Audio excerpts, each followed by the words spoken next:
The question on many people's minds these days is, are we in an economic recovery? At the end of the third year of this great crisis, are we finally digging our way out of it? So let's give a hard-nosed answer to this important question. There has been a recovery, but only for a few Americans, not for the most of us. Who are the few that have benefited? There's really three groups. Banks, number one, large corporations, and not even all of them, and the stock market.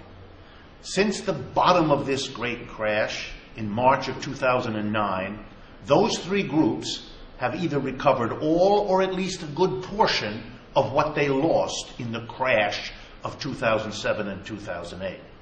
So about them we can say there's been a partial or even a complete recovery. But that's not a surprise. The United States government responded to this crash by pouring literally trillions of dollars into our banking system, buying shares in those banks, lending money to those banks, buying the toxic assets, the bad loans they had made. And with all the money poured into the banks, they were asked to spread that money around, to help the whole economy by lending it, by using it to provide jobs and incomes.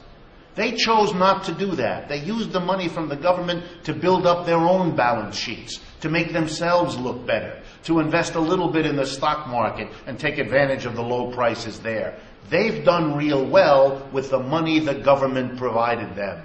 But they didn't spread it around. They did not share the benefits of the taxpayer rescue of their failed institutions. Meanwhile, for the rest of the American people, there's been no recovery. Let's review the numbers. In the beginning of this crisis, we had 6% unemployment. We now have just about 10%. That hasn't come back.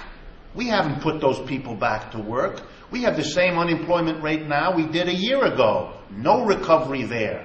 When it comes to home foreclosures, the story's even worse. More people are losing their homes with every passing month. It is a catastrophe. And for those people who've kept their jobs, here's the truth. They have fewer benefits, the job is less secure, and their wages have continued to go nowhere, as has been the case now for 20, 30 years in this country. So there's no recovery for the mass of people, and the reason is not far to search for. They didn't get trillions of bailout money. They didn't get the attention of the government to put them back to work, to give them the money to maintain their mortgages, to secure their jobs. None of that was done by a government that was busy serving a portion of the population. So there's a kind of double insult in all this talk about recovery.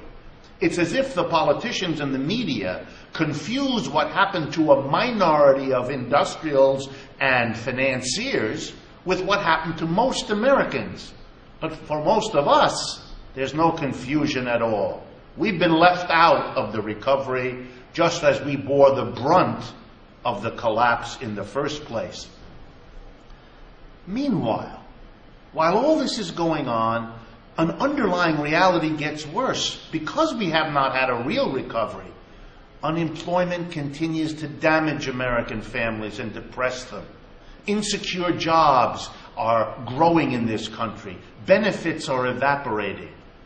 With all the talk about a recovery that isn't real, there is something real going on. A long, slow decline in the standards of living of the American majority, the working people. That's the real issue that ought to be addressed in this country, instead of making up a recovery for a few as if it actually included all of us.